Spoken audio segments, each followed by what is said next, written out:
Hello and welcome all. In today's lecture we will see simple staining. In that positive staining, which is also called as direct staining. An example of positive staining is monochrome staining. So this simple staining, as stated in earlier lecture, where we have seen theories and types of staining. So this simple staining is a staining method where a single stain is used. Now as only one stain is used in this staining, it is not able to differentiate between different types of or different groups of microorganisms. And this simple staining is basically used to study morphology of microorganisms. Now what does this morphology mean? Their size, shape, arrangement of particular group of cells is studied. तर simple staining काय आहे? ही स्टेनिंगची अशी method आहे ज्याच्यामध्ये फक्त एकच स्टेन वापरला जातो. तर यात फक्त एकच स्टेन वापरत असल्यामुळे यामध्ये कुठले दोन ग्रुप्स किंवा दोन टाइप्सचे मायक्रो ऑर्गॅनिझम्स हे वेगळे करू शकत नाही. Separation of micro organisms is not carried out in this simple staining. ही फक्त बॅक्टेरियाची साईज, शेप, अरेंजमेंट स्टडी करण्यासाठी वापरले जाते. आणि आता याच्यामध्ये जो काही आपला मायक्रो ऑर्गॅनिझम आहे तो स्टेन होतो की त्याच्या आजूबाजूचा बॅकग्राऊंड स्टेन होतो. यानुसार याचे दोन टाइप्स आहेत, डायरेक्ट स्टेनिंग आणि इनडायरेक्ट स्टेनिंग. डायरेक्ट स्टेनिंगमध्ये काय होतो, हा जो आपला ऑब्जेक्ट आहे मायक्रोबियल सेल आहे ती स्टेन होते. आणि जो काही इनडायरेक्ट स्टेनिंग आहे ज्याला निगेटिव्ह स्टेनिंग म्हणतात त्याच्यामध्ये काय होतो, हा जो बॅकग्राऊंड आहे let us say glass slide इथे, तर हा जो बॅक्टेरियल सेल सोडून त्याचा आजूबाजूचा जो बॅकग्राऊंड असेल तो स्टेन होतो इनडायरेक्ट स्टेनिंगमध्ये. इनडायरेक्ट स्टेनिंग आपण पुढील लेक्चरमध्ये पाहणार आहोत. या लेक्चरमध्ये आपण डायरेक्ट स्टेनिंग, पॉझिटिव्ह स्टेनिंग पाहणार आहोत, ज्याचं की उदाहरण आहे मोनोक्रोम स्टेनिंग. आता जसं पूर्वी सांगितलं, ही बॅक्टेरियल सेल आहे which is a semi transparent, जिच्यावर नेट निगेटिव्ह चार्ज असतो. आता नेट निगेटिव्ह चार्ज असल्याने साहजिकच आहे ते पॉझिटिव्हली चार्ज पार्टिकल्स अट्रॅक्ट करेल. मग असा स्टेन ज्याच्या क्रोमोजनवर पॉझिटिव्ह चार्ज आहे त्याला म्हणतात बेसिक स्टेन. तर बेसिक स्टेन जेव्हा आपण या बॅक्टेरियल सेलला कलर करण्यासाठी वापरणार तेव्हा आपल्याला कलर्ड बॅक्टेरियल सेल और स्टेन्ड बॅक्टेरियल सेल मिळणार. या उलट जर आपण ॲसिडिक स्टेन वापरला, ॲसिडिक स्टेन म्हणजे असा स्टेन ज्याच्या क्रोमोजनवर कुठला चार्ज आहे, निगेटिव्ह चार्ज. तर आता इथेही स्टेनवर निगेटिव्ह चार्ज आहे, बॅक्टेरियल सेलवर निगेटिव्ह चार्ज आहे, तर काय होणार, या दोघांमध्ये रिपल्शन होणार. आणि ही बॅक्टेरियल सेल हा स्टेन घेईल का, तर नाही. So this bacterial cell will appear colourless and background of that bacterial cell will be which is a positively charged, so that background will be stained here in negative staining or indirect staining. In today's lecture we will see monochrome staining, जे कशाचं उदाहरण आहे, direct स्टेनिंगचं किंवा positive स्टेनिंगचं. आता monochrome स्टेनिंगचा उद्देश काय असतो, monochrome staining हे बॅक्टेरियाचं morphology, size, shape, arrangement study करण्यासाठी वापरतात. आणि याच्या नावातच आहे मोनो, तर यामध्ये फक्त एकच स्टेन वापरला जातो. तर मोनोक्रोम स्टेनिंगचं प्रिन्सिपल काय आहे, दिस बॅक्टेरियल स्मियर. आता कुठल्याही स्टेनिंगमध्ये तुम्हाला स्मियर हा शब्द येईल. तर स्मियर काय असतो, तर smear is a thin dried film of bacterial cell or bacterial culture on a glass slide prepared for staining. Suppose this is a glass slide. आता या ग्लास स्लाईडवर आपण जो काही इथं एक बॅक्टेरियाची फिल्म घेणार, ड्राईड फिल्म असते ती, जी आपण इथे काय करतो, फिक्स करतो. तर ही जी बॅक्टेरियाची ड्राईड थिन फिल्म आहे जी आपण स्टेनिंगसाठी घेतली आहे त्याला म्हणतात smear. This is bacterial smear. तर काय बघत आहोत आपण, प्रिन्सिपल ऑफ मोनोक्रोम स्टेनिंग. काय असते मोनोक्रोम स्टेनिंगचं प्रिन्सिपल, तर मोनोक्रोम स्टेनिंगमध्ये बॅक्टेरियल स्मियर जो असतो it is stained with single reagent, single stain, and that produces a distinctive contrast between stained microorganism and its background. इथे बॅकग्राऊंड काय आहे, let us say glass slide. So the principle of monochrome staining states that bacterial smear is stained with a single stain and that stain produces a distinctive contrast between microorganism and background. As a result, we are able to visualize that particular targeted bacterial cell under the microscope. This is principle of monochrome staining. Now what is mechanism? Monochrome staining कसं work करते, त्याच्या मागचं काय mechanism आहे, तर या मागच्या डायग्राममध्ये सांगितलं आपण. तर मेकॅनिझम ऑफ मोनोक्रोम स्टेनिंग हे एवढा पार्ट म्हणजे काय आहे mechanism, a negatively charged bacterial cell when stained with a positively charged stain which is having positively charged chromogen group. That stain is taken up by this bacterial cell. As a result, this bacterial cell will not get stained with a color of that stain which we have used. आता इथे जर crystal wallet वापरला असेल आपण तर कुठला कलरचं bacterial sale दिसतील आपल्याला? वॉलेट कलरच्या. तर हे काय झालं? Mechanism of monochrome staining. काय आहे मोनोक्रोम स्टेनिंगचं मेकॅनिझम? तर इथे बेसिक स्टेन वापरला जातो ज्याला काय म्हटलं जातं? कॅटायनिक स्टेन. So basic stain which is having a positively charged chromosome is used for staining bacterial cell किंवा त्याचे काही सेल कंपोनंट जे की निगेटिव्हली चार्ज आहेत. For example its nucleic acid. Now this bacterial cell which is having a negatively charged some cell organisms like its genetic material nucleic acids or its cell wall which is also carrying a negative charge. Now those negatively charged cell components of this bacteria attracts positively charged chromosome group of that stain and it gets stained with that positively charged chromosome harboring basic stain. कुठले basic stain वापरले जातात मोनोक्रोममध्ये? तर मोनोक्रोममध्ये crystal violet, methylene blue, safranin. Methylene blue it is dark blue coloured stain. Crystal violet purple कलरचा stain असतो. Safranin is a red coloured stain. Carbolfuchsin is a pink coloured stain. हे काय आहेत? हे बेसिक स्टेनचे उदाहरण आहेत जे मोनोक्रोम स्टेनिंगमध्ये आपण वापरू शकतो. Procedure of monochrome staining. लॅबोरेटरीमध्ये कशी केली जाते मोनोक्रोम स्टेनिंग? तर कुठल्याही स्टेनिंगचा पहिला पार्ट असतो smear preparation and heat fixing. Smear preparation. आता स्मिअर म्हणजे काय सांगितलं आपण? Smear is a thin dried film of bacterial culture. कशावर? On a glass slide which is prepared for staining purpose. त्याला म्हटलं जातं स्मिअर. आता स्मिअर प्रिपरेशन आणि हीट फिक्सिंग ही पहिली स्टेप आहे. तरी कशी केली जाते? एक ग्लास स्लाईड घ्या. ग्लास स्लाईड घ्यायची आणि ती वॉश करायची. Now you have to take a clean grease free slide. Grease free कसं करायचं? ग्रीस म्हणजे काय? आता याला आपले एक तर हाताचे जे काही ऑइल असतील ते ऑइल लागलेलं असेल किंवा त्याच्यावर काही डर्ट असेल तर ते रिमूव्ह करायचं. कशामुळे? आपल्याला काय बघायचं आहे? फक्त बॅक्टेरिया बघायचा आहे, त्याचा साईड शेप, त्याची मॉर्फोलॉजी स्टडी करायची. तर त्यासाठी आपण जो काही समजा हा स्मिअर घेतलेला आहे तोच स्मिअर आपल्याला क्लिअरली व्हिज्युअलाइज झाला पाहिजे. त्यासाठी आपल्याला हे जे काही त्याचे डर्ट पार्टिकल असेल किंवा ग्रीस लागलेली असेल ती रिमूव्ह करायची.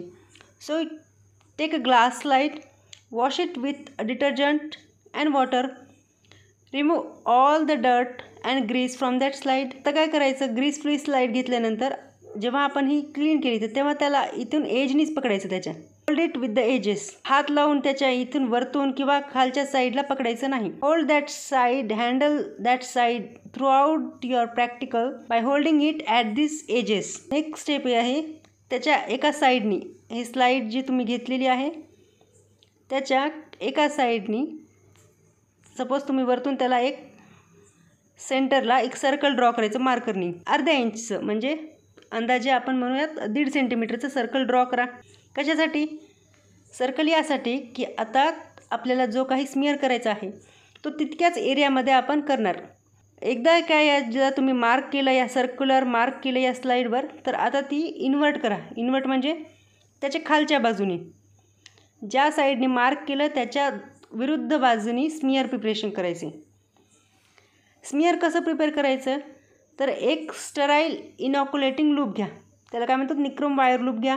आणि जो काही तुमचं एक तर बॅक्टेरियल कल्चर असेल, आता ते कल्चर 2 फॉर्ममध्ये असू शकते तुमच्याकडे. समजा तुमच्याकडे एक तर टेस्ट ट्यूब असू शकते किंवा ज्याच्यामध्ये तुमचं बॅक्टेरियल सस्पेन्शन आहे किंवा तुमच्याकडे पेट्री डिश असू शकते.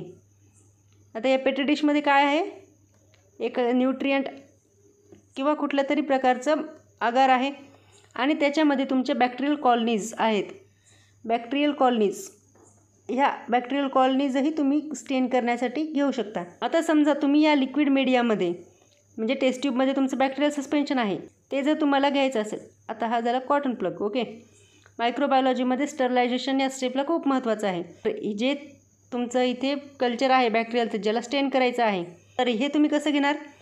ही जी आपली स्लाईड घेतलेली आहे ग्रीस फ्री स्लाईड ज्याच्या सेंटरला आपण मार्क केलेला आहे मार्करनी किंवा ग्लास पेन्सिलनी.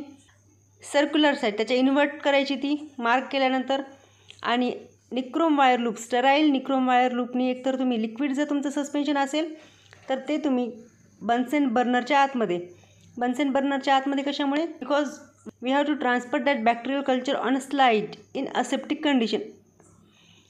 स्टरलाइज्ड असेप्टिक कंडिशनमध्ये ते ट्रान्सफर करायचं. त्यामुळे बन्सेन बर्नरच्या मध्ये तुम्ही हे जे तुमचं लिक्विड सस्पेन्शन आहे, निक्रोम वायर लूप तुमचं यामध्ये टिप करायचं आहे. इथे जो काही तुमचं लूप आहे त्याचं लूप फुल कल्चर तुम्ही इथे ट्रान्सफर करणार. हे झालं तुमचं लिक्विड सस्पेन्शनमधून जर ट्रान्सफर करायचं असेल तर.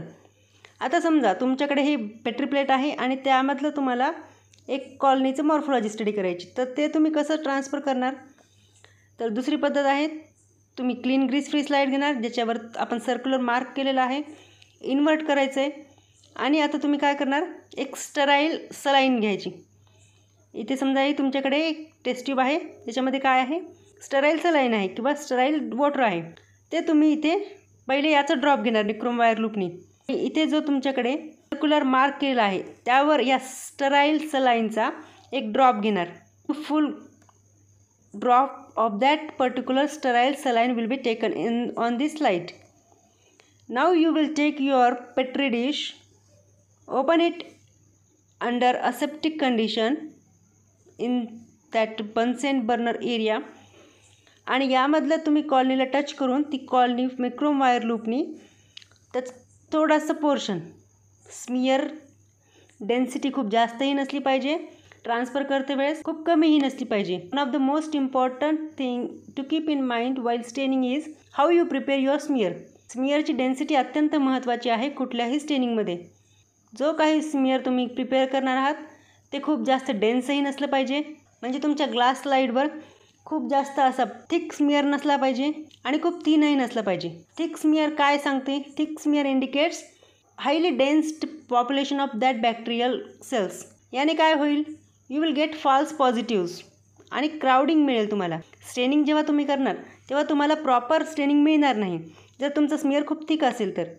स्मियर खूप थिन असेल तर काय होईल, एकतर तुमच्या स्लाईडलाच ते फिक्स होणार नाही स्मियर.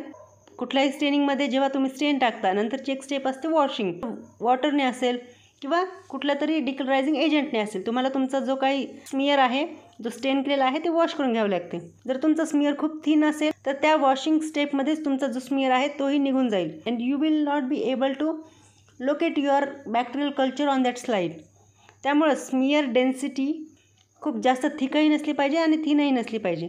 तर आता जेव्हा तुम्हाला या पेट्री डिशमधले बॅक्टेरियल कल्चरचं मॉर्फोलॉजी स्टडी करायचे आहे तर तुम्ही काय केलं, स्टराईल सलाईनचा एक ड्रॉप निक्रोम वायर लूपनी या सेंटरला स्लाईडच्या घेतला आणि आता तुम्ही ज्याला निक्रोम वायर लूपनी या कॉलनीला टच करून make sure that you do not get a thick as well as a too thin smear. तर केअरफुली प्रॉपर डेन्सिटीचा स्मियर स्लाईडवर तुम्ही मिळवायचा आहे. काय केलं आपण, एक क्लीन स्लाईड घेतली, त्याला ग्रीस फ्री केलं by washing it with detergent and water. नंतर काय केलं, त्याला पूर्ण हँडलिंग त्याची कशी आहे, by holding it at its edges. नंतर काय केलं, अर्ध्या इंचचं सर्कल ड्रॉ केलं. कशामुळे, जेणेकरून तुम्ही प्रॉपर सेंटरलाच तुमचं स्मियर प्रिपेअर करणार. नंतर त्या स्लाईडला इन्व्हर्ट केलं, त्याच्या विरुद्ध दिशेने काय केलं, स्मियर प्रिपेअर केला. स्मियर कसा ते सांगितलं, लिक्विड सस्पेन्शनमधून घ्यायचा झाला तर कसा घेणार आणि जर तुम्हाला आयसोलेटेड कॉलनीचा घ्यायचा असेल तर कसा घेणार ते सांगितलं. आता काय आहे, तुमच्याकडे स्लाईड आहे आणि त्याच्यावर काय आहे, बॅक्टेरियलचं स्मियर आहे. इथे तुमचा हा स्मियर आहे. स्मियर प्रिपरेशननंतर महत्त्वाची स्टेप आहे त्याला ड्राय होऊ देणं. इथे तुम्ही बन्सेन बर्नरच्या मध्येच त्याला काय करणार, थोडा वेळ एअर ड्राय होऊ देणार. एअर ड्राय झाल्यानंतर त्याला हीट फिक्स करणार. आता हीट फिक्सेशन कशासाठी, फिक्सेशन काय आहे, जो काही स्मियर आपण प्रिपेअर केलेला आहे तो स्लाईडला प्रॉपरली अडेअर होण्यासाठी.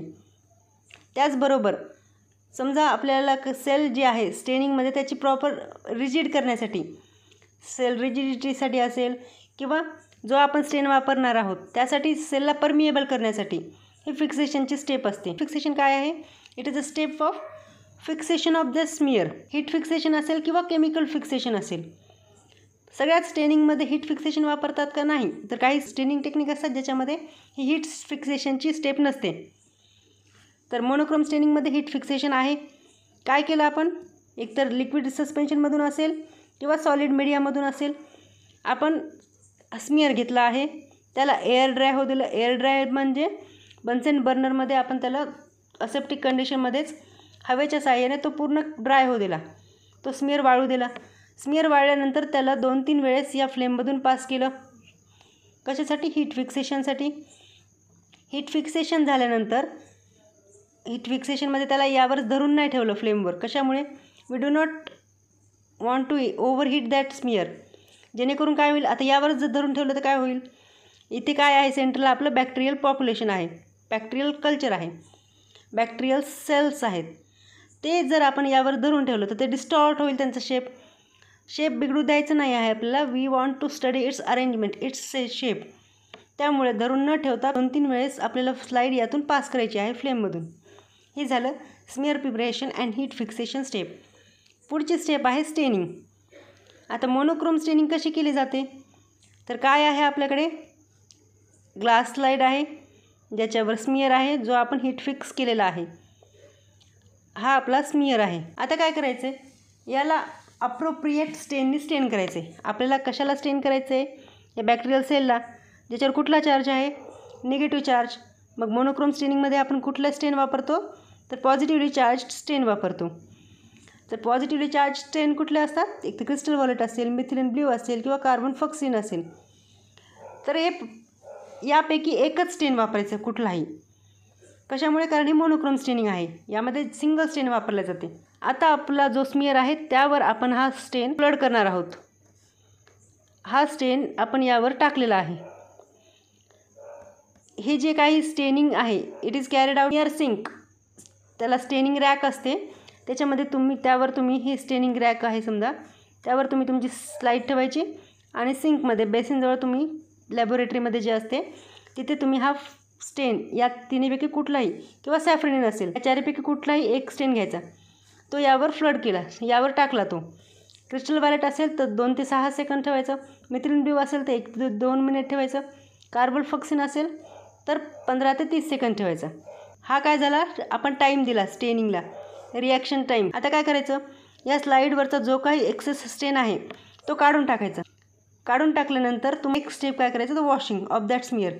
कसं वॉश करायचं, एक तर वॉश बॉटलमध्ये घ्या वॉटर, किंवा जर तुम्ही सिंकमध्ये करत असाल आणि टॅप वॉटर वापरत असाल, नळाखाली तुमची स्लाईड धरली तर त्याचा फ्लो इतका कमी ठेवायचा जेणेकरून तुमचं स्मिअर पूर्णपणे वॉश होणार नाही. ड्रॉप बाय ड्रॉप तुमच्या नळामधून पाणी येत असेल त्याखाली तुम्ही तुमची स्लाईड धरायची आहे.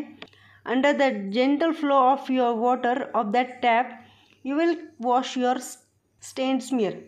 आता काय करायचं, जे आपण खालून त्याला मार्क केलं होतं तिथे जर समजा काही एजेसला असेल किंवा त्या खालच्या स्लाईडला असेल स्टेन लागलेला असेल तर तोही वॉश करायचा. वॉश केल्यानंतर एक स्वच्छपैकी फिल्टर पेपर घ्या किंवा मस्लिन क्लॉथ असेल, त्याने तुमचा जो काही स्टेन लागलेला असेल तो एक्सेस स्टेन जर कुठे असेल तर तो काढून टाकायचा आणि ह्या जे स्लाईड आहे तिला ड्राय करायचं. एअर ड्राय झाल्यानंतर स्मिअर पूर्णपणे वाळल्यानंतर इमर्शन ऑइल टाकायचं, सीडावूड ऑइल टाकायचं आणि स्लाईडला कुठे बघायचं, 100x म्हणजे ऑइल इमर्शन ऑब्जेक्टिव्हमध्ये मायक्रोस्कोप खाली बघायचं. You will get to see something like this. What you are observing here are a stained कोकाय.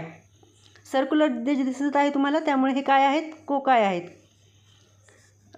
असं जर तुम्हाला स्ट्रक्चर दिसलं असतं वॉलेट कलरचं, पर्पल कलरचं, ते काय असतात, रॉड असतात.